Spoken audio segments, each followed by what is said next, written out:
3 months after Minjun proposed, everything fell apart. I thought the hard part was over.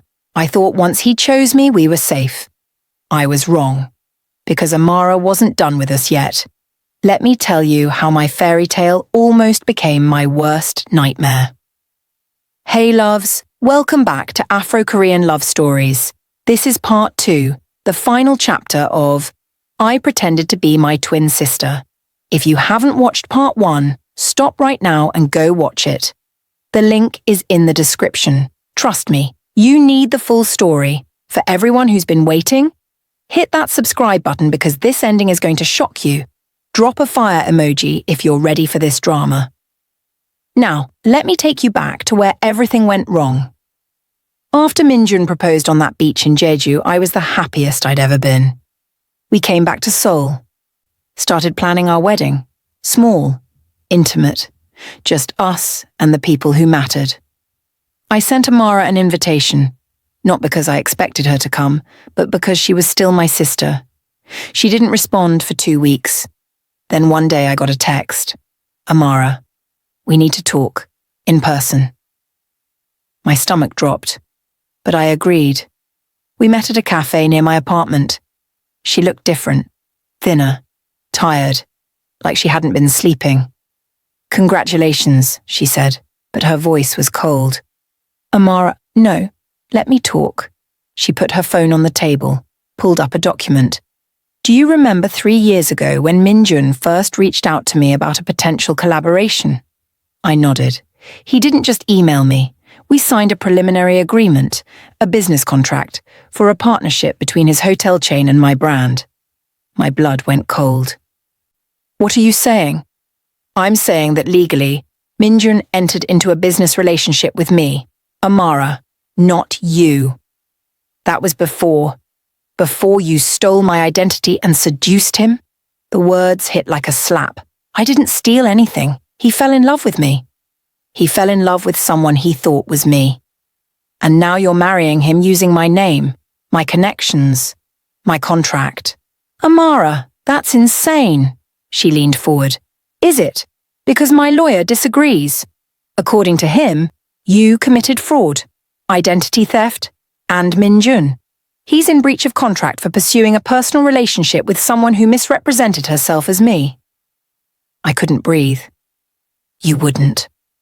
I already did. I filed a lawsuit yesterday.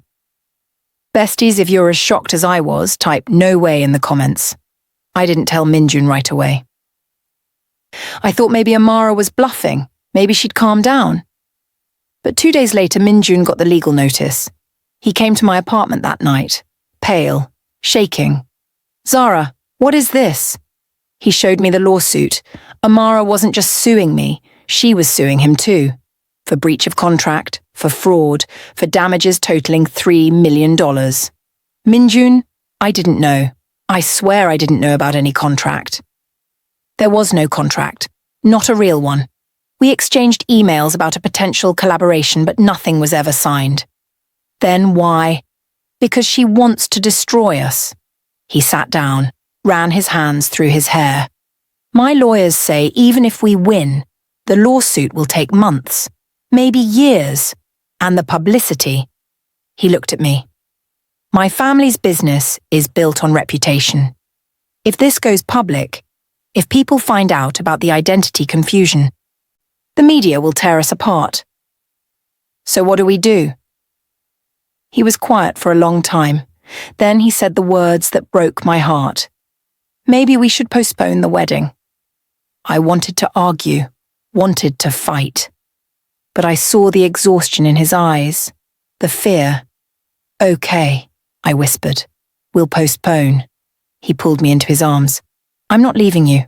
I just need time to figure this out. I know. But deep down I wondered if Amara had already won. The next 2 months were hell. Minjun's lawyers fought the lawsuit, but Amara kept escalating. She went to the media, told them a twisted version of the story. Influencer's twin sister steals her identity and her investor boyfriend. The headlines were everywhere. My face was everywhere. Amara played the victim perfectly, crying on camera, talking about betrayal, family trauma. And me? I couldn't defend myself without making it worse. I lost clients. People I'd worked with for years suddenly stopped returning my calls. One event I'd been planning for 6 months. Cancelled. The bride said she couldn't be associated with someone dishonest. I was losing everything. And the worst part? I couldn't even be angry at Amara. Because part of me understood. I had lied. I had pretended to be her. And even though my feelings were real, the foundation was built on deception. Maybe I deserved this. If you're still watching, drop a heart so I know you're here. I need you right now. One night I couldn't take it anymore. I texted Amara. Me. You win. I'll leave him. Just drop the lawsuit. She called me immediately. You'd do that? Yes. If it means Minjun's family doesn't get destroyed? If it means you get your life back? Yes. She was quiet. Meet me tomorrow. Same cafe. I showed up the next day, ready to surrender. But when I got there, Amara wasn't alone. Minjun was sitting next to her. I froze. What's going on? Minjun stood up, came over to me. Sit down, Zara. I sat. My heart was pounding. Amara looked at me, really looked at me. And for the first time in months, I saw something other than anger in her eyes. I talked to him, she said quietly. Really talked to him. About what? About you. About what happened. About why you did it. Tears burned my eyes. Amara. I was angry. I'm still angry. But Minjun told me something I didn't know. She glanced at him. He told me that the first night you met him, you tried to tell him the truth 3 times. But I kept calling you. Kept begging you to keep going. Kept pushing you to cover for me. That doesn't excuse. No, it doesn't. But it means I'm not innocent in this either. She pulled out her phone. Opened the lawsuit document. And then she deleted it. I'm dropping the case. I couldn't breathe. Why? Because I've spent 3 months destroying you. And it didn't make me feel better. It just made me more miserable. A tear slid down her cheek.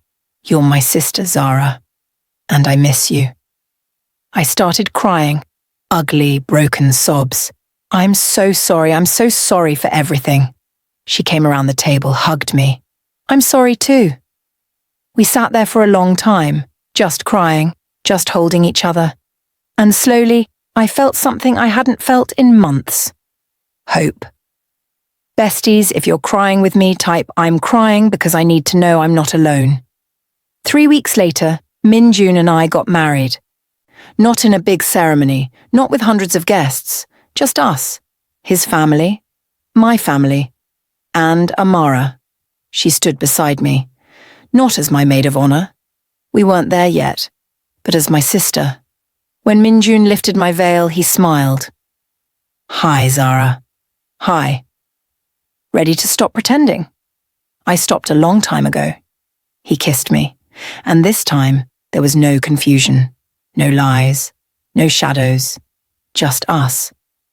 2 years later, Amara and I started a business together, an event planning and influencer management company, combining our skills, our networks, our dreams.